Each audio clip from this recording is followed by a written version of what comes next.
नमस्कार दोस्तों, मैं संध्या स्वागत करती हूँ आपके नए सेशन पे। तो हम आज पढ़ने वाले हैं संसद क्यों चाहिए। विधायिका है ये, और विधायिका के बारे में संसद पढ़ेंगे और बहुत सारी ऐसी जानकारी भी जानेंगे हम लोग कि एग्ज़ाम में आने की संभावना बनी रहे। ये आप लोग की एक बेसिक जानकारी है। बेसिक जानकारी अगर पढ़ लिए तो आप आगे की जो डीपली अगर पढ़ेंगे तो आपको ज़्यादा अच्छे से समझ में आएगा। इसलिए हम एनसीईआरटी की बुक पढ़ रहे हैं। तो चलिए स्टार्ट करते हैं। हमें संसद क्यों चाहिए। विधायिका केवल कानून बनाने वाली संस्था नहीं है, इनके अनेक महत्वपूर्ण कार्यों में से कानून बनाना भी एक कार्य है। ये कहा जा रहा है कि विधायिका कानून बनाने वाली संस्था ही नहीं है, महत्वपूर्ण कार्यों में कानून बनाना भी एक कार्य हो जाता है। यह सभी लोकतांत्रिक राजनीतिक प्रक्रियाओं का केंद्र है।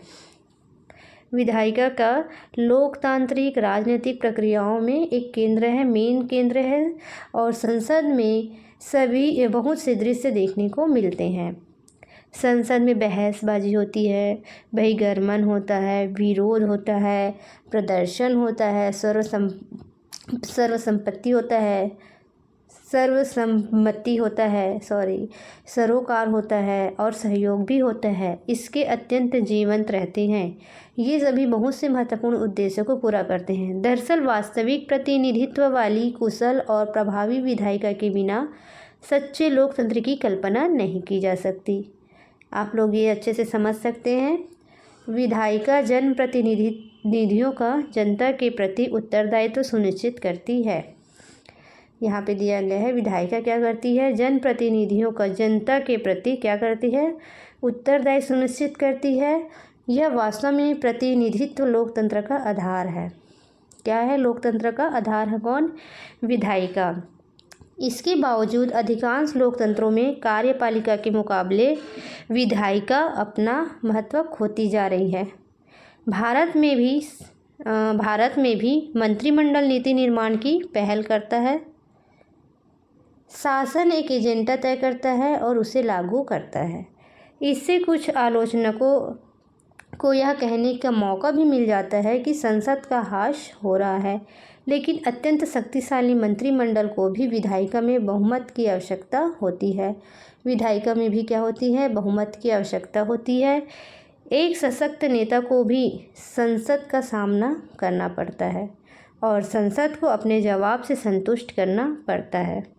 यह हमें संसद के लोकतांत्रिक क्षमता का एहसास कराता है। यह वाद विवाद का सबसे लोकतांत्रिक और खुला मंच होता है। विधायिका अपनी संरचनात्मक विशेषता के कारण यह सरकार के अन्य सभी अंगों से सबसे ज़्यादा प्रातिनिधिक है, और फिर उसके पास सरकार कार्यपालिका जो है का चयन करके और उसे बर्खास्त करने की शक्ति भी है। आगे देखते हैं। ये खुद करें, खुद सीखें। इन समाचारों पर विचार करें और यह सोचें कि यदि विधायिकाएं ना होती तो क्या होता। रिपोर्ट बनाएं और इनका कार्यपालिका को नियंत्रित करने में विधायिका सफल या असफल रही। देख लेते हैं एक बार क्या दिया है इसमें। 28 फरवरी 2002 केंद्रीय वित्त मंत्री जसवंत सिंह ने केंद्रीय बजट प्रस्ताव में 50 किलोग्राम यूरिया खाद की बोरी की कीमत 12 रुपये बढ़ाने तथा 2 अन्य खादों के दामों में भी कुछ वृद्धि करने का प्रस्ताव की घोषणा की है। इससे ये खाद के दामों में 5% की वृद्धि हुई। यूरिया खाद के वर्तमान मूल्य 4,830 रुपये प्रति टन पर 80% सब्सिडी है। 11 मार्च 2002 में आप लोग ये देख लीजिएगा। हम जो इम्पोर्टेंट लगता है हमारे एग्ज़ाम में आने लायक, हम उसी को देखते जाएंगे, नहीं तो वीडियो ज़्यादा लंबा हो जाता है। संसद में 2 सदनों की क्या आवश्यकता है। संसद में कितने सदन होते हैं, 2 सदन होते हैं, लोकसभा और राज्यसभा। हमारी राष्ट्रीय विधायिका का नाम संसद है। हमारी राष्ट्रीय विधायिका का नाम ही क्या है, संसद है। राज्यों की विधायिकाओं को विधानमंडल कहते हैं। हमारी राष्ट्रीय विधायिका का नाम संसद है और राज्यों की विधायिका को क्या कहते हैं, विधानमंडल कहते हैं। भारतीय संसद में 2 सदन होते हैं। जब किसी विधायिका में 2 सदन होते हैं तो वह उसे द्विसदनात्मक विधायिका कहते हैं। भारतीय संसद के एक सदन को राज्यसभा और दूसरे सदन को लोकसभा कहते हैं। संविधान ने राज्यों को एक सदनात्मक या द्विसदनात्मक विधायिका स्थापित करने का विकल्प दिया है। अब यह केवल 6 राज्यों में ही द्विसदनात्मकता विधायिका है। आगे देखते हैं। विधायिका से परिपूर्ण बड़े देश प्राय द्विसदनात्मक राष्ट्रीय विधायिका चाहते हैं ताकि वे अपने समाज के सभी वर्ग और देश के सभी क्षेत्र और भागों को समुचित कर सके और प्रतिनिधित्व दे सके। द्विसदनात्मक विधायिका का एक और लाभ यह है कि वह संसद के प्रत्येक निर्णय पर दूसरे सदन में पुनः विचार हो भी जाता है। एक सदन द्वारा लिया गया प्रत्येक निर्णय एक सदन द्वारा जो निर्णय लिया जाता है वो दूसरे सदन के निर्णय के लिए भेजा जाता है। इसका मतलब यह है कि प्रत्येक विधेयक और नीति पर 2 बार विचार होता है। इससे हर मुद्दे को 2 बार जांचने का मौका भी मिल जाता है। यदि एक सदन जल्दबाजी में कोई निर्णय ले लेता है तो दूसरे सदन बहस और के दौरान पुनः विचार और संभव हो पाता है। तो यहाँ पे एक नक्शा दिया गया है। उच्च सदन पुनः विचार करने के उपयोगी काम को अंजाम देते हैं। उच्च सदन कौन सा है आप लोग बताइएगा। उच्च सदन और इसके विचार का तो महत्व हो सकता है पर मतों का नहीं। जो लोग सक्रिय राजनीति को उठा पटक से दूर हैं वे निचले सदन को सलाह दे सकते हैं। उच्च सदन को यह लोकसभा पूर्णिमा बनर्जी कहते हैं। राज्यसभा के बारे में पढ़ते हैं। ये हमारे सिलेबस में दिया गया है। राज्यसभा, लोकसभा, संसद विधायिका के ही अंतर्गत आते हैं सभी। संसद के प्रत्येक सदन में प्रतिनिधित्व का आधार अलग अलग होता है। जो संसद है उनके प्रत्येक तो सदन होते हैं उनका प्रत्येक में प्रतिनिधित्व का आधार क्या होता है, अलग अलग होते हैं, मतलब अलग अलग कार्य होते हैं। राज्यसभा राज्यों का प्रतिनिधित्व करती है। अब राज्यसभा है तो जाहिर सी बात है कि वो राज्यों का ही प्रतिनिधित्व करेगी, उन्हें क्या कार्य करेगी। इसका निर्वाचन अप्रत्यक्ष विधि से होता है। इसका निर्वाचन कह रहे हैं ना, अप्रत्यक्ष विधि से होता है। किसी राज्य के लोग राज्य की विधानसभा के सदस्य को चुनते हैं। किसी भी राज्य के लोग राज्य की विधानसभा के सदस्य को चुनते हैं। फिर राज्य विधानसभा के निर्वाचित सदस्य राज्यसभा के सदस्य को चुनते हैं। द्विसदन राज्यसभा में प्रतिनिधित्व के लिए 2 सिद्धांतों का प्रयोग किया जा सकता है। एक तरीका यह हो सकता है कि देश के सभी क्षेत्रों में असमान आकार और जनसंख्या के बावजूद द्वितीय सदन में समान प्रतिनिधित्व दिया जाए। दूसरा ये हो सकता है कि देश के विभिन्न क्षेत्रों में उनकी जनसंख्या के अनुपात में असमान प्रतिनिधित्व दिया जाए, अर्थात द्वितीय सदन में ज़्यादा जनसंख्या वाले क्षेत्रों को ज़्यादा और कम जनसंख्या वाले क्षेत्रों को कम प्रतिनिधित्व दिया जाता है। अमेरिका के द्वितीय सदन सीनेट में प्रत्येक राज्य को समान प्रतिनिधित्व दिया गया। यह सभी राज्यों में समानता स्थापित करता है, लेकिन इसका अर्थ यह भी है कि छोटे राज्यों को बड़े राज्यों के बराबर की प्रतिनिधित्व मिलेगा। हमारी राज्यसभा के लिए इस अमेरिकी प्रतिनिधित्व प्रणाली से अलग तरीका अपनाया गया है। संविधान की 4वीं अनुसूची में प्रत्येक राज्य में निर्वाचित होने वाले सदस्य की संख्या निर्धारित कर दी गई है। किसमें? संविधान की 4वीं अनुसूची में। यदि हम राज्यसभा में प्रतिनिधित्व के लिए अमेरिका की समान प्रतिनिधित्व प्रणाली का प्रयोग करें तो क्या होगा, ये आपसे पूछ रहे हैं। तो जर्मन में द्विसदनात्मकता है, ये आगे पढ़ेंगे, ये कंप्लीट कर लेते हैं। यदि हम राज्यसभा में प्रतिनिधित्व के लिए अमेरिका के समान प्रतिनिधित्व प्रणाली का प्रयोग करें तो क्या होगा।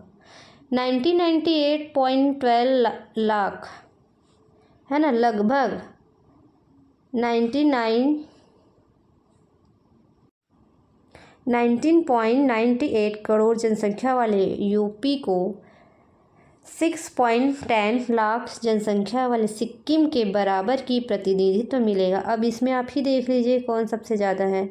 संविधान निर्माता ऐसी विसंगतियों से बचाना चाहते थे यहाँ जहाँ ज़्यादा जनसंख्या वाले राज्य को अधिक और कम जनसंख्या वाले को कम प्रतिनिधित्व दिया जा सके। इस प्रकार ज़्यादा जनसंख्या वाले उत्तर प्रदेश को 31 तथा छोटे और कम जनसंख्या वाले सिक्किम राज्यसभा में 1 सीट दी गई। राज्यसभा के सदस्यों को 6 वर्ष के लिए निर्वाचित किया जाता है। यहाँ पे देख लीजिए, राज्यसभा के सदस्यों को 6 वर्ष, है ना। राष्ट्रपति उपराष्ट्रपति हम 5 वर्ष पढ़े थे, राज्यसभा के सदस्य के लिए क्या है, 6 वर्ष है।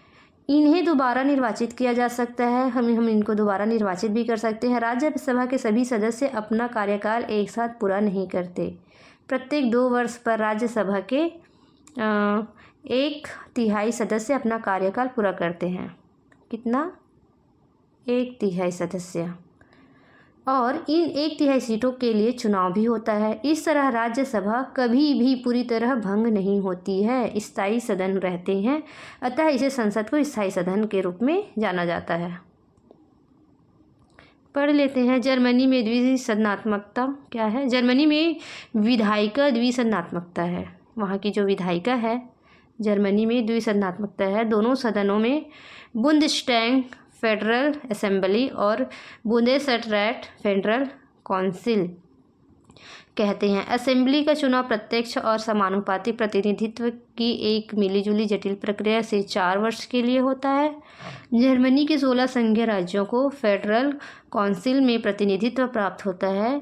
बुंदेसरैट की 69 सीटें राज्यों में जनसंख्या के अनुपात में बांट दी जाती है और यही सभी सदस्य जो है सामान्य रूप से राज्य की सरकार में मंत्री होते हैं।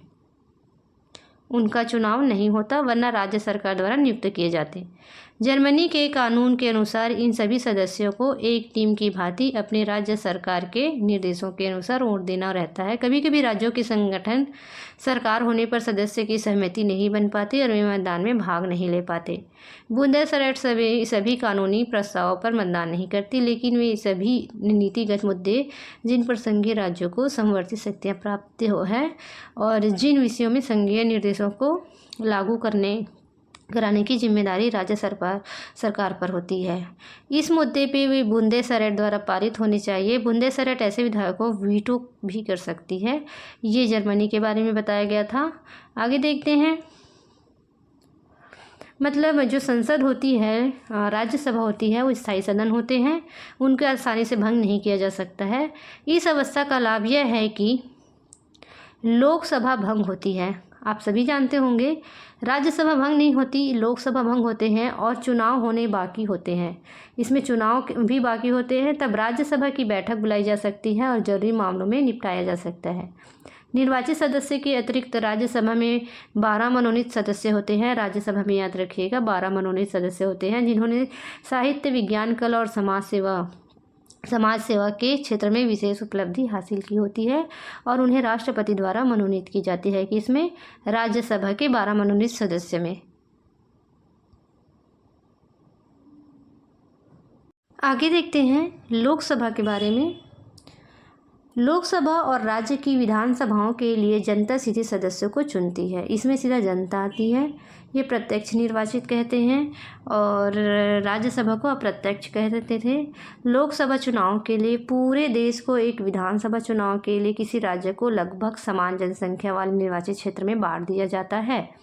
प्रत्येक निर्वाचन क्षेत्र में एक प्रतिनिधित्व चुना जाता है। चुनाव सार्वभौमिक वयस्क मताधिकार के आधार पर ही होता है और जिसमें प्रत्येक व्यक्ति के मत का मूल्य दूसरे व्यक्ति के मत के मूल्य के बराबर होता है। जैसा हमारा वोट है वैसे सामने वाला का है, मतलब एक ही गिना जाएगा। इस समय लोकसभा के 543 निर्वाचन क्षेत्र है।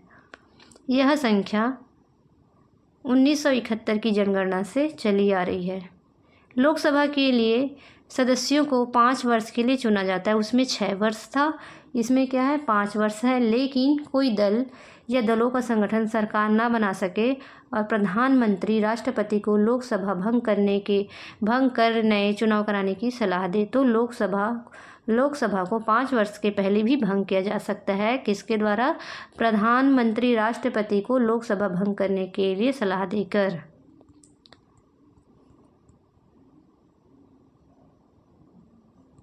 संसद क्या करती है, देखते हैं संसद क्या करती है। विधायकों के क्या कार्य हैं? क्या संसद के दोनों सदनों का कार्य समान है? क्या दोनों सदनों की शक्तियां में कोई फ़र्क है? देख लेते हैं। कानून बनाने के अतिरिक्त संसद के अन्य और क्या कार्य हो सकते हैं, आइए देखते हैं। विधायी कामकाज। संसद पूरे देश या देश के किसी भाग के लिए कानून बनाती है। क्या करती है संसद?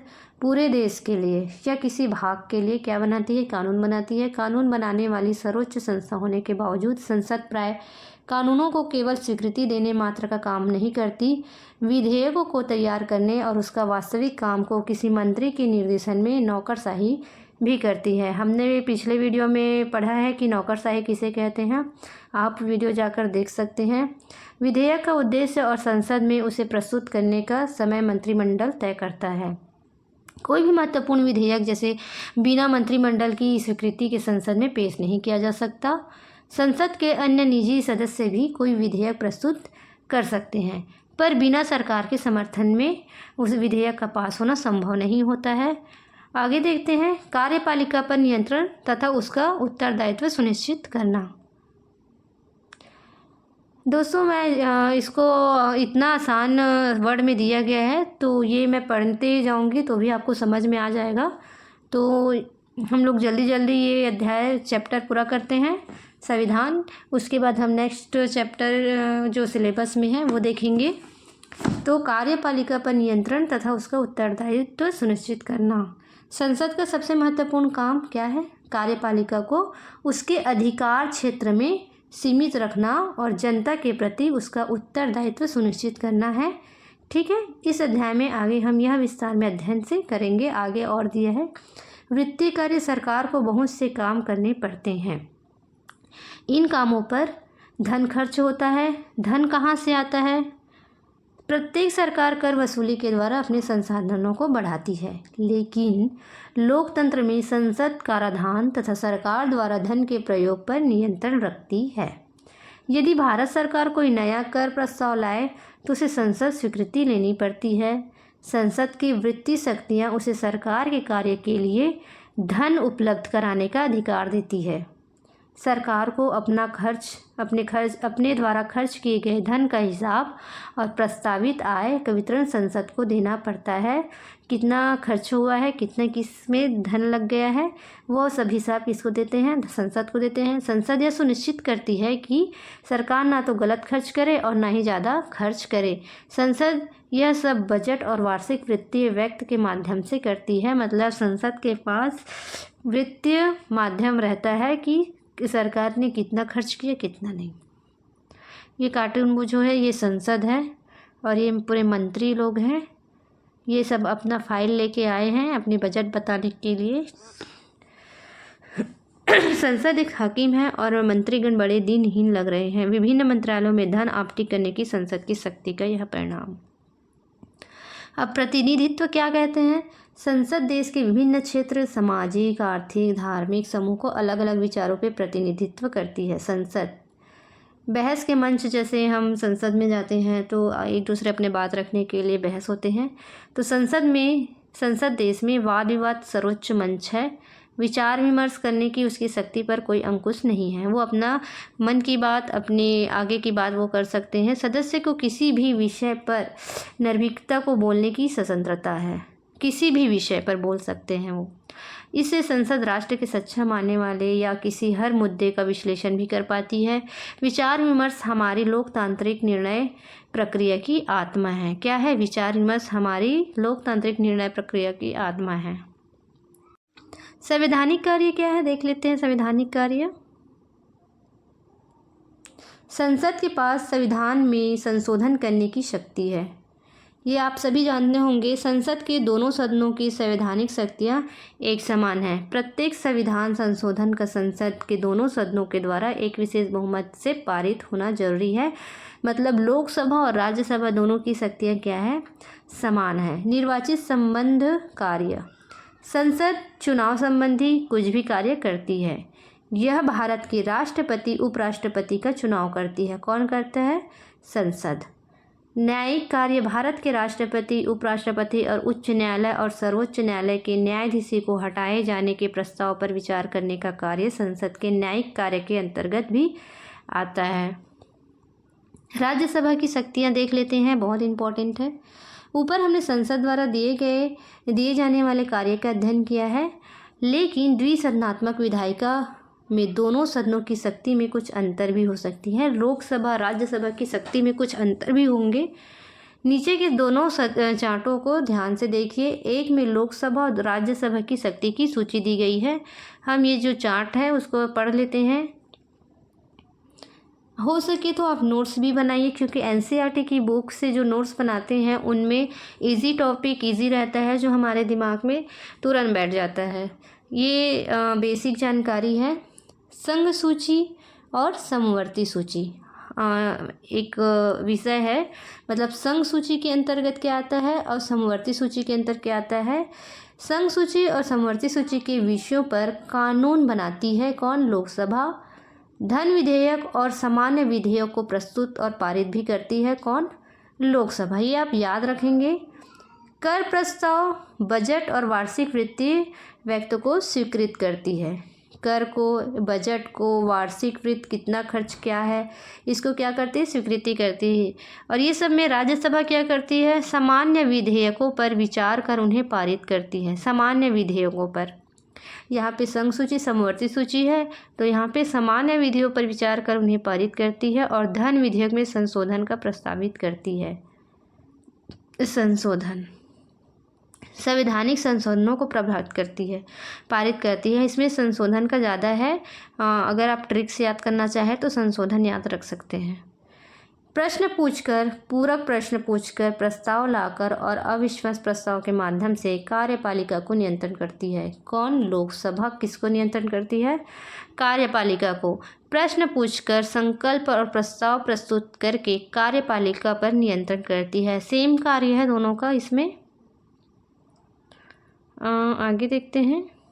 संविधान में संशोधन करती है। राष्ट्रपति, उपराष्ट्रपति का चुनाव में भागीदारी करती है तथा उन्हें और सर्वोच्च न्यायालय व उच्च न्यायालय के न्यायाधीशों को हटा सकती है। उपराष्ट्रपति को हटाने का प्रस्ताव केवल राज्यसभा में ही लाया जा सकता है। ये पॉइंट आप याद रख लीजिएगा। उपराष्ट्रपति को हटाने का प्रस्ताव कौन कर सकता है? राज्यसभा कर सकता है। आपातकाल की घोषणा को स्वीकृति, जैसे आपातकाल घोषणा आ गया कोरोना टाइम में जैसे आया था, राष्ट्रपति और उपराष्ट्रपति के चुनाव करती है तथा उन्हें सर्वोच्च न्यायालय, उच्च न्यायालय और न्यायाधीशों को हटा सकती है। राष्ट्रपति और उपराष्ट्रपति का चुनाव करती है, साथ में उन्हें सर्वोच्च न्यायालय, उच्च न्यायालय के न्यायाधीशों को हटा सकती है।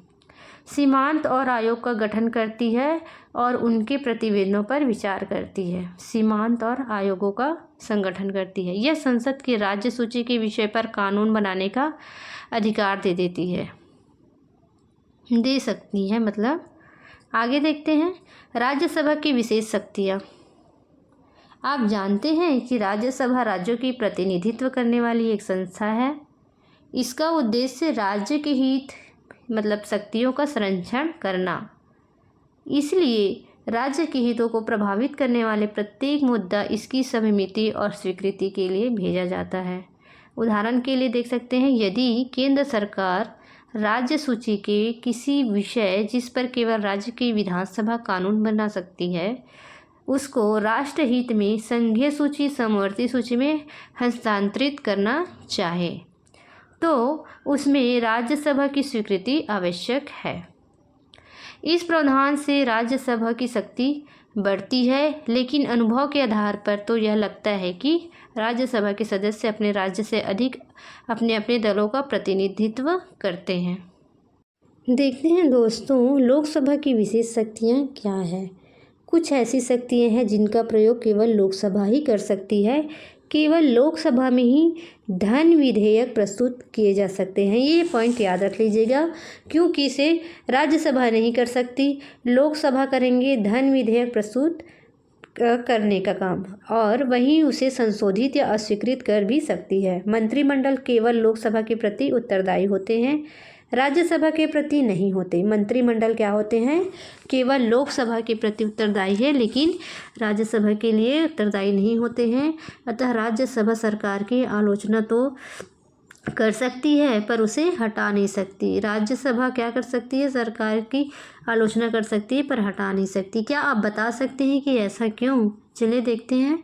राज्यसभा को जनता नहीं बल्कि विधायक चुनते हैं। कौन चुनता है राज्यसभा को? जनता तो नहीं चुनती है ना, उनको विधायक चुनते हैं। अतः संविधान ने राज्यसभा को लोकसभा के बराबर शक्तियाँ नहीं दी हैं।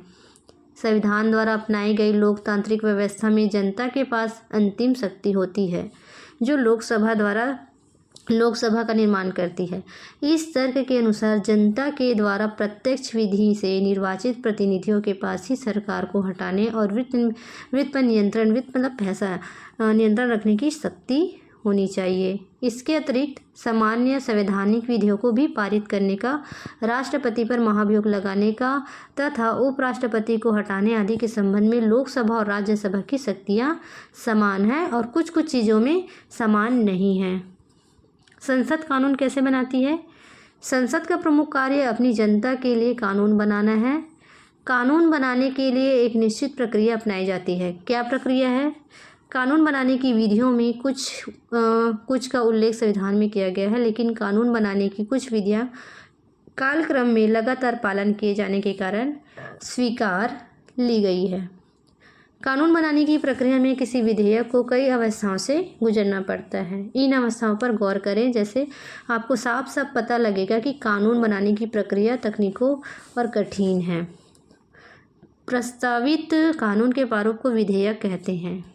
याद रख लीजिएगा, प्रस्तावित कानून के प्रारूप को क्या कहते हैं? विधेयक कहते हैं। विधेयक कई तरह के हो सकते हैं। जनता की इच्छा, जैसे जनता की इच्छा क्या क्या है? एक चार्ट है, देख लेते हैं इसमें क्या लिखा है। पहला है समिति रिपोर्ट देती है। अब ये इसके ऊपर रिपोर्ट के ऊपर विधेयक समिति के पास भेजा जाता है और उस पर सदन में चर्चा होती है। विधेयक, यहाँ पे विधेयक क्या करती है, यहाँ से पढ़ लेते हैं एक बार। विधेयक क्या करती है? विधेयक अगर धन विधेयक नहीं है तो उसे किसी एक सदन में पेश किया जाता है। कोई एक सदन, जैसे लोकसभा हो गया या राज्यसभा हो गया। फिर क्या होता है, ये यहाँ जाता है, विधेयक समिति के पास भेजा जाता है या उस पर सदन में चर्चा होती है। फिर रिपोर्ट देती है, चर्चा होने के बाद रिपोर्ट देती है। फिर क्या होता है, सदन इस रिपोर्ट को स्वीकार या अस्वीकार कर सकता है कि ये सही है या गलत, वो उनके ऊपर निर्भर करता है। फिर क्या होता है, सदन में विधेयक पर स्वीकृति और चर्चा होती है। चर्चा होने के बाद क्या होता है, विधेयक या तो पारित होता है या रद्द हो जाता है। अगर अच्छा है तो वो पारित होगा और अच्छा नहीं लगा तो वो क्या हो जाएगा, रद्द हो जाएगा। दूसरे सदन में भेज दिया जाता है। फिर दूसरे सदन में भेजने पर क्या होता है, दूसरा सदन या तो उसे मंजूरी देता है या फिर इसमें सुझाव भेजता है कि इसमें और सोच विचार करिए। उसके बाद ज़रूरत पड़ने पर संसद की संयुक्त बैठक बुलाई जाती है। अगर ज़रूरत पड़ गया तो बैठक बुलाई जाएगी, नहीं तो क्या होगा, राष्ट्रपति विधेयक को मंजूरी देता है या उसे पुनः विचार के लिए लौटा देता है राष्ट्रपति। अब इसके बाद विधेयक कानून बन जाता है। राष्ट्रपति लास्ट है, उसके बाद वो कानून बन जाता है। यह इतने सारे प्रोसेस करने पड़ते हैं तब जाके कानून बनता है। यहाँ पे देखते हैं, मंत्री के अतिरिक्त कोई और सदस्य विधेयक पेश करे तो ऐसे विधेयक को निजी सदस्य का विधेयक कहते हैं, आपस का विधेयक कहा जाता है। मंत्री के अतिरिक्त, अगर कोई मंत्री के अतिरिक्त अन्य सदस्य जैसे करते तो मंत्री के द्वारा प्रस्तुत विधेयक को सरकारी विधेयक कहते हैं। विधेयक जिन चरणों से होकर पारित होता है, आइए देखते हैं। ये एक चार्ट बना हुआ है। विधेयक के विभिन्न प्रकार, जैसे सरकारी विधेयक, निजी सदस्य के विधेयक, गैर वित्त विधेयक, वित्त विधेयक, सामान्य विधेयक, संविधान संशोधन विधेयक। संसद में विधेयक प्रस्तुत किए जाने से पहले ही इस बात में काफ़ी बहस होती है कि विधेयक की क्या ज़रूरत है। कोई राजनीतिक दल अपने चुनावी वादों को पूरा करने या आगामी चुनाव को जीतने के इरादे से किसी विधेयक को प्रस्तुत करने के लिए सरकार पर दबाव भी डाल सकते हैं। अनेक हित समूह जैसे मीडिया, नागरिक संगठन किसी विधेयक को लाने के लिए सरकार पर दबाव डाल सकते हैं। अतः कानून बनाना केवल एक विधायिक प्रक्रिया ही नहीं है, बल्कि एक राजनीतिक प्रक्रिया भी है। विधेयक बनाने में अनेक बातों का ध्यान रखना पड़ता है, जैसे कानून को लागू करने के लिए जरूरी संसाधन है, कहाँ से जुटाया जाएगा, ये सब, विधेयक का कितना समर्थन और विरोध होगा, प्रस्ताव कानून में सत्तारूढ़ दल की चुनावी संभावना पर क्या प्रभाव पड़ेगा।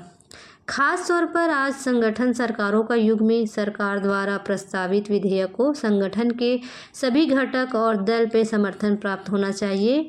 इन व्यवहार बातों की उपेक्षा नहीं करनी चाहिए और कानून बनाने का निर्णय लेने से पहले मंत्रिमंडल इन सभी बातों पर एक बार विचार कर सकता है। एक बार जब मंत्रिमंडल उस नीति का स्वीकार दे देता है जिस पर कानून आधारित होता है, तब विधेयक का प्रारूप बनाने का कार्य शुरू होता है। विधेयक जिस मंत्रालय से संबंध होता है वही मंत्रालय उसका प्रारूप बनाता है। उदाहरण के लिए जैसे लड़कियों के विवाह की उम्र 18 वर्ष से बढ़ाकर क्या कर दी है, 21 वर्ष कर दिए हैं। इसका प्रारूप विधि मंत्रालय बनाएगा। क्या, कौन बनाएगा? मंत्रालय। इसमें महिला और बाल कल्याण मंत्रालय की भी भागीदारी हो सकती है। संसद के किसी भी सदन, लोकसभा हो या राज्यसभा, कोई भी सदस्य इस विधेयक को पेश कर सकता है। मतलब इस विधेयक को पेश कर सकता है। जिस विषय का विधेयक हो उस विषय से जुड़ा मंत्री अक्सर विधेयक पेश करता है। जैसे किसी धन विधेयक को केवल लोकसभा में ही प्रस्तुत किया जा सकता है, क्योंकि ये धन विधेयक, हमने ऊपर पढ़ा था कि धन विधेयक लोकसभा में पारित होता है। लोकसभा में पारित होने के बाद उसे क्या कर दिया जाता है, राज्यसभा में भेज दिया जाता है। अगर यह चीज़ सही निकला, जो पारित होता है वो अगर सही है तो उसे राज्यसभा में भेज दिया जाता है। विधेयकों पर विचार विमर्श अधिकतर संसदीय समितियों में होता है। क्या होता है? संसदीय समिति की सिफारिश को सदन को भेज दिया जाता है और इन समितियों में सभी संसद दलों को प्रतिनिधित्व प्राप्त हो जाती है। इसी कारण समिति को लघु विधायिका भी कहते हैं। क्या कहते हैं? लघु विधायिका भी कहते हैं। यह कानून निर्माण की प्रक्रिया का दूसरा चरण हो जाता है। तीसरे और अंतिम चरण में विधायक का मतदान होता है। तीसरा चरण क्या होता है? मतदान होता है। जब कोई सामान्य विधेयक एक सदन द्वारा पारित कर लिया जाता है, चाहे वो कोई भी सदन हो, और दूसरे सदन में भेज दिया जाता है और दूसरे सदन में फिर इसी प्रक्रिया गुजरता है। जैसा आप जानते हैं कि किसी विधेयक को लागू होने के लिए इन दोनों सदनों को पास होना जरूरी है। जैसे कोई भी विधेयक को लागू करना है तो दोनों सदनों में पास होना चाहिए, दोनों सदन राजी होना चाहिए। लेकिन यदि प्रस्तावित विधेयक पर दोनों सदनों के बीच मतभेद हो गया, मतलब नहीं ये सही नहीं है, उसका कहना है हाँ ये सही है, ऐसा कुछ, तो संसद के संयुक्त अधिवेशन के माध्यम से सुलझाने की कोशिश की जाती है। किसके माध्यम से? संसद के संयुक्त अधिवेशन। पहले जब कभी भी ऐसे मतभेदों को सुलझने के लिए संसद का संयुक्त अधिवेशन बुलाया गया, निर्णय हमेशा ही लोकसभा के पक्ष में गया है। लेकिन धन विधेयक के मामले में राज्यसभा उसे या तो स्वीकार कर सकती है या संशोधन प्रस्तावित कर सकती है, लेकिन वह धन विधेयक को अस्वीकार नहीं कर सकती। यदि राज्यसभा 14 दिन तक उस पर कोई निर्णय ना ले, है ना, अगर लोकसभा कोई दिया है धन विधेयक से पारित कुछ, तो राज्यसभा उस पर 14 दिन के अंदर कोई निर्णय नहीं ले तो उसे राज्यसभा के द्वारा पारित मान लिया जाएगा। मतलब उनका हाँ या ना कुछ भी नहीं, वो 14 दिन के अंदर उनको जवाब देना ही पड़ता है। अगर उनके अंदर जवाब नहीं दिया तो वो पारित मान लिया जाएगा। विधेयक के बारे में राज्यसभा द्वारा प्रस्तावित संशोधनों को लोकसभा मान भी सकती है और नहीं भी। लेकिन ये क्या होता है यहाँ पे, विधेयक के बारे में राज्यसभा द्वारा प्रस्तावित संशोधन को लोकसभा के ऊपर रहता है कि वो मान सकते हैं कि नहीं। आगे देखते हैं।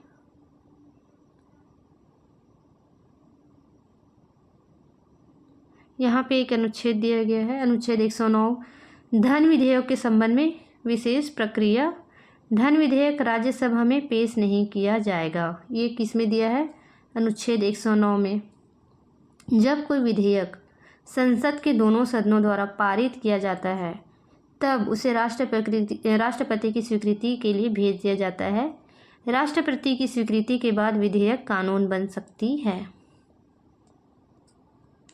कहाँ पहुँचे और क्या समझे? कानून बनाने की विधि अध्ययन के बाद आपको क्या लगता है कि संसद विधेयक पर विस्तृत चर्चा के लिए पर्याप्त समय दे सकती है? यदि नहीं तो इस समस्या के समाधान में आप देख सकते हैं क्या? संसद कार्यपालिका को कैसे नियंत्रित करती है? जिस दिल यहाँ पे दिया है भाई दिल या दलों, उसी को दिल को दलों भी बोलते हैं, सॉरी मुझे पता नहीं था ये। जिस दिल या दलों के गठबंधन को लोकसभा में बहुमत हासिल होता है तो उसी के सदस्यों को मिलाकर संसदीय लोकतंत्र में कार्यपालिका बनती है। यहाँ पे कार्यपालिका कैसे बनती है आप लोग देख सकते हैं। संभव है कि बहुमत की ताकत पाकर यह कार्यपालिका अपनी शक्तियों का मनमाना प्रयोग करने लगे। ऐसी स्थिति में संसदीय लोकतंत्र मंत्रिमंडल को तानाशाही में बदल सकता है। कौन? संसदीय लोकतंत्र, जिसमें मंत्रिमंडल जो कहेगा सदन को वही मानना पड़ेगा। जब संसद सक्रिय और सचेत होगी तभी वह कार्यपालिका पर नियमित और प्रभावी ढंग से नियंत्रण रख सकेगा। संसद अनेक विधियों का प्रयोग कर कार्यपालिका को नियंत्रण करती है, लेकिन इनके लिए जरूरी है कि सांसदों और विधायकों को जनप्रतिनिधि के रूप में प्रभावी और निर्भय रूप से काम करने की शक्ति और स्वतंत्रता हो। उदाहरण के लिए देखते हैं क्या दिया है। जैसे कि विधायिका में कुछ भी कहने के बावजूद किसी सदस्य के विरुद्ध कोई कानून कार्यवाही नहीं की जा सकती। इसे संसदीय विशेष अधिकार कहते हैं। विधायिका के अध्यक्ष को संसदीय विशेषाधिकार के हनन के मामलों में अंतिम निर्णय लेने की शक्ति भी होती है। ऐसे विशेष अधिकारों का उद्देश्य है कि सांसद और विधायक अपनी जनता का ठीक से प्रतिनिधित्व कर सके और कार्यपालिका पर प्रभावी नियंत्रण कर सके। तो संसद यह नियंत्रण कैसे करती है आप देख रहे हैं।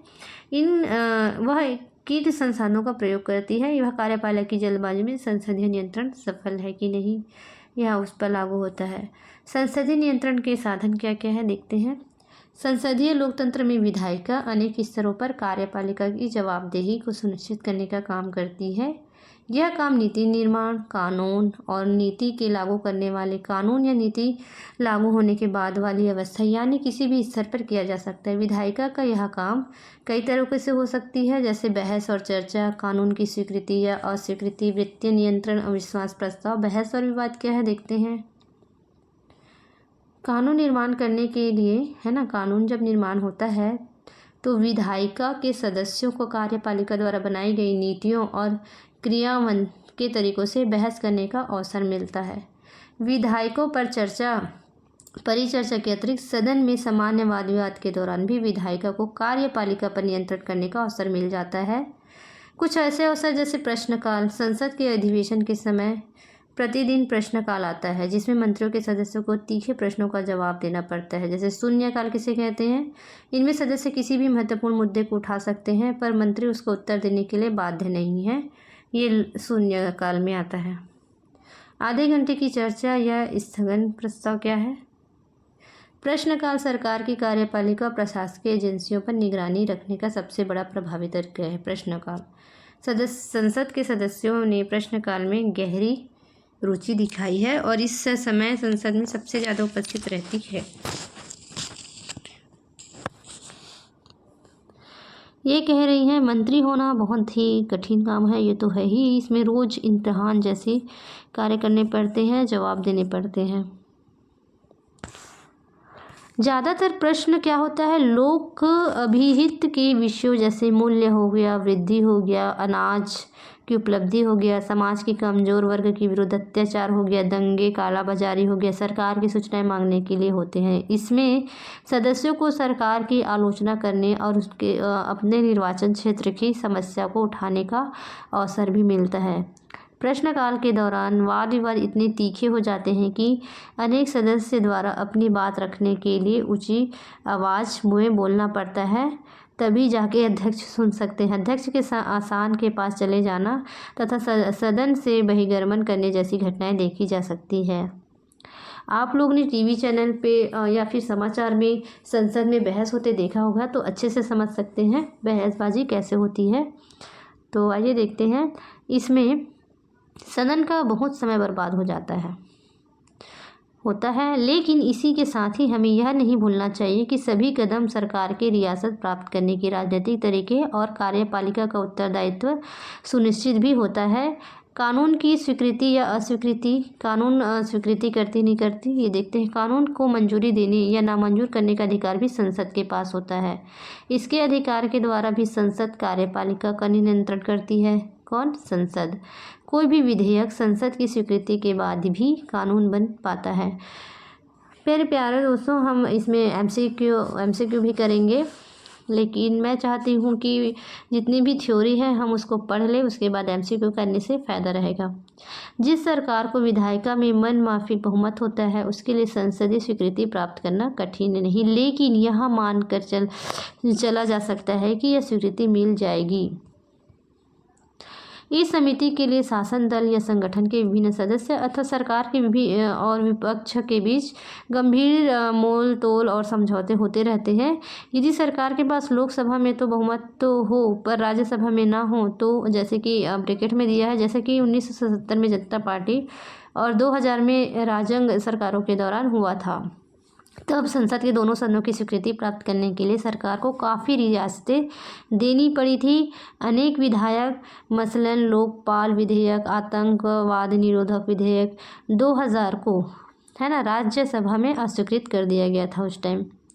वित्तीय नियंत्रण क्या होता है? वित्तीय नियंत्रण, जैसा कि पहले कहा जा चुका है कि सरकार कार्यक्रमों को लागू करने के लिए वित्तीय संसाधनों की व्यवस्था बजट के द्वारा की जाती है। संसदीय स्वीकृति के लिए बजट मानना, उसे पेश करना सरकार की संवैधानिक जिम्मेदारी है। इस जिम्मेदारी के कारण विधायिका को कार्यपालिका के खजाने पर नियंत्रण करने का अवसर मिल जाता है। सरकार के लिए संसाधन स्वीकृत करने में विधायिका मना कर सकती है। क्या कर सकती है? सरकार जब संसाधन स्वीकृत करती है तो विधायिका उसको मना भी कर सकती है। ऐसा इसलिए नहीं हो पाता क्योंकि कार्यपालिका को विधायिका भी बहुमत प्राप्त होता है। फिर भी धन स्वीकृति करने से पहले लोकसभा सरकार द्वारा धन मांगने के कारण पर चर्चा कर सकती है। वह भारत के नियंत्रक, महालेखा परीक्षक और संसद के लोक लेखा समिति की रिपोर्ट के आधार पर धन के दुरुपयोग के मामलों में जांच भी कर सकती है। लेकिन संसदीय नियंत्रण या एकमात्र उद्देश्य सरकारी धन के सदुपयोग को सुनिश्चित करना ही नहीं होता। वित्तीय नियंत्रण द्वारा विधायिका सरकार की नीतियों पर भी नियंत्रण करती है। ये तो हो गया। अब देखते हैं अविश्वास प्रस्ताव। संसद द्वारा कार्यपालिका को उत्तरदायी बनाने का सबसे सशक्त हथियार अविश्वास प्रस्ताव है। ये कह रहे हैं कि अगर संसद कार्यपालिका को उत्तर बनाने का सबसे सशक्त हथियार कौन सा है? अविश्वास। लेकिन जब तक सरकार को अपने दल अथवा सहयोगी दलों का बहुमत प्राप्त हो तब तक सरकार को हटाने की संसद की यह शक्ति वास्तविक कम काल्पनिक ज़्यादा होती है। वास्तविक कम हो जाती है और कल्पना में ज़्यादा सच लगने लगती है। लेकिन सन 1989 के बाद अपने प्रति सदन के अविश्वास के कारण अनेक सरकारों को त्यागपत्र देना पड़ जाता है। इनमें प्रत्येक सरकार ने लोकसभा का विश्वास खोया क्योंकि वह गठबंधन के सहयोगी दलों का समर्थन बनाए न रख सके। इस प्रकार संसद कार्यपालिका को प्रभावी ढंग से नियंत्रित कर सकती है और एक उत्तरदायी सरकार का होना सुनिश्चित भी कर सकती है। परंतु इसके लिए ज़रूरत है कि सदन के पास पर्याप्त समय हो, सदस्य बहस की रुचि रखते हैं तो उसमें प्रभावशाली ढंग से भाग ले सके और सरकार विपक्ष के आपस में समझौता करने की भी इच्छा हो। पिछले 2 दशकों में लोकसभा और राज्य विधानसभाओं के अधिवेशनों तथा उनमें होने वाली बहस पर चर्चा किए जा रहे हैं। समय पर उत्तरोत्तर गिरावट आई है। इसके अतिरिक्त जैसे कि संसद के दोनों सदनों में गणमूर्ति, उसको कोरम भी कहते हैं, उनका अभाव है। विपक्ष द्वारा अधिवेशन पे बहिष्कार जैसी समस्या भी पैदा हो जाती है, जिससे वाद विवाद के द्वारा कार्यपालिका को नियंत्रित करने में सदन की शक्ति प्रभावित हुई है। खुद करें और खुद सीखें। संसदीय समितियाँ क्या हैं? संसदीय समितियाँ क्या हैं देखते हैं भाई। विभिन्न विधायी कार्यों के लिए समितियों का गठन संसदीय कामकाज का एक महत्वपूर्ण पहलू है। विभिन्न विधायी कार्य, ये समितियां केवल कानून बनाने में ही नहीं वरन सदन के दैनिक कार्य में भी अत्यंत महत्वपूर्ण भूमिका निभाती है। चूँकि सदन केवल अपने अधिवेशन के दौरान ही बैठती है, इसीलिए उसके पास अत्यंत सीमित समय होता है। किसी कानून को बनाने के लिए उसमें जुड़े विषय का गहन अध्ययन करना पड़ता है। इसके लिए उस पर ज़्यादा ध्यान और समय देने की ज़रूरत पड़ती है। इसके अतिरिक्त और भी महत्वपूर्ण कार्य ये है कि जैसे विभिन्न मंत्रालयों के अनुदान मांगों का अध्ययन, विभिन्न विभागों द्वारा किए गए खर्च की जांच, भ्रष्टाचार के मामलों के लिए पड़ताल, संसदीय समितियां में सब कार्य करती है। 1983 में भारत में संसद की स्थायी समितियों की प्रणाली विकसित की गई है। विभिन्न विभागों से संबंधित ऐसी 20 समितियां हैं। स्थायी समितियां विभिन्न विभागों के कार्य, उनके बजट, खर्च और उससे संबंधित विधेयक की देखरेख करती है। स्थायी समितियों के अंतर्गत अपने देश में संयुक्त संसदीय समिति का भी अत्यंत महत्वपूर्ण स्थान है। इन समितियों में संसद के दोनों सदनों के सदस्य होते हैं। संयुक्त संसदीय समिति का गठन किसी विधेयक पर संयुक्त चर्चा अथवा वित्तीय अनियमितताओं की जांच के लिए भी की जा सकता है। समितियों की इस अवस्था ने संसद का कार्यभार हल्का कर दिया है। अनेक महत्वपूर्ण विधेयकों को समितियों में भेजा जा गया है। संसद ने समितियों द्वारा किए गए काम में चीजपूर्ण बदलाव करके मंजूरी दे देती है। कानूनी नज़रिए से देखें तो संसद की मंजूरी के बिना तो बजट पास हो सकता है और ना ही उसमें विधेयक कानून बन सकता है बिना मंजूरी के किसके, संसद के। किंतु यह बात भी सच है कि समितियों द्वारा दिए गए सुझाव संसद शायद कभी नामंजूर करती है, शायद ही कर सकती है। जैसे कि इसमें गाडगिल ने एन.वी. गाडगिल लिखे हैं कि विधायिका की प्रकृति ऐसी है कि उस पर मात्र प्रक्रिया संबंध बंधन है, किंतु सार्थः उस पर कोई बंधन नहीं है। संसद या विधायिका की संप्रभुता पर कोई सीमा नहीं बांधी गई है। संसद स्वयं को कैसे नियंत्रित करती है? अच्छा, तो कानून बनाने वाले के ऊपर भी कानून लागू होते हैं, ये तो सही है। हम पहले पढ़ चुके हैं कि संसद मुँहबाहिसे का मंच है। बहस का मंच है, तो पहले जानते हैं। बहस के जरिए संसद अपने जरूरी काम को अंजाम देती है। यह सार्थक अनुशासित ढंग से होना जरूरी है। यह जो है वो सार्थक होनी चाहिए और अनुशासन के हित में रह के होनी चाहिए, ताकि संसद कार्यवाही आसानी से चले और उनकी गरिमा भी बनी रहे। खुद संविधान में संसद की कार्यवाही को सुचारू ढंग से चलाने के लिए प्रावधान बनाए गए हैं। संसद का अध्यक्ष विधायिका की कार्यवाही के मामले में सर्वोच्च अधिकारी भी होते हैं। जैसे कार्टून बुझे हैं, वॉकआउट नहीं वाउट किए गए हैं, मतलब ये बोल रहे हैं हम अपने से नहीं आए, हमको निकाला गया है। देखते हैं क्या है। इन सदस्यों ने वॉकआउट नहीं किया है, अध्यक्ष ने बाहर निकाला है। क्या ऐसी स्थिति अक्सर आती ही रहती है। एक और तरीके से भी हम सदन का अध्यक्ष अपने सदस्य के व्यवहार को नियंत्रित कर सकते। कैसे? आपने शायद दल बदल निरोधक कानून के बारे में सुना होगा। विधायिका के अधिकतर सदस्य किसी न किसी दल के टिकट पर चुने जाते हैं। यदि चुने जाने के बाद वे पार्टी छोड़ना चाहे तो क्या होगा? स्वतंत्रता के काफ़ी समय के बाद यह समस्या बनी भी रहती है कि हमारे दल पे आ जाओ, नहीं तो हमारे दल ऐसा हो जाएगा ऐसा। अतः दलों में इस बात पर आम सहमति बनी कि किसी दल के टिकट पर निर्वाचित विधायक या सांसद को दल बदल करने से रोका जाना चाहिए। इसके लिए 1985 में संविधान का 52 संशोधन किया गया। इसे दल बदल निरोधक कानून कहते हैं। ये याद रख लीजिएगा, दल बदल कानून किसे कहते हैं। इसके बाद 91 संविधान संशोधन द्वारा दोबारा संशोधित किया गया। पहले तो इसमें किया गया था, फिर दूसरा इसमें 52वां, फिर 91 संविधान संशोधन। इस सदन का अध्यक्ष दल बदल से संबंधित विवादों पर अंतिम निर्णय लेता है। यदि यह सिद्ध हो जाए कि किसी सदस्य ने दल बदल किया है तो उसकी सदन की सदस्यता समाप्त हो जाती है। इसके अतिरिक्त ऐसे दल बदल को किसी भी राजनीतिक पद जैसे मंत्री के लिए अयोग्य घोषित भी कर दिया जाता है। दल बदल क्या है? यदि कोई सदस्य अपने दल के नेतृत्व का आदेश के बावजूद सदन में उपस्थित न हो या दल के निर्देश के विपरीत सदन से मतदान करे अथवा स्वेच्छा से दल की सदस्य से त्याग पत्र दे दे, उसको हम दल बदल कहते हैं।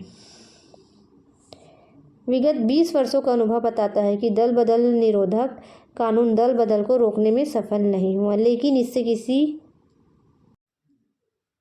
लेकिन इसमें किसी दल के प्रधान नेता या अध्यक्ष को विधायिका के सदस्य के विरुद्ध अतिरिक्त शक्तियाँ प्रदान किए हैं। निष्कर्ष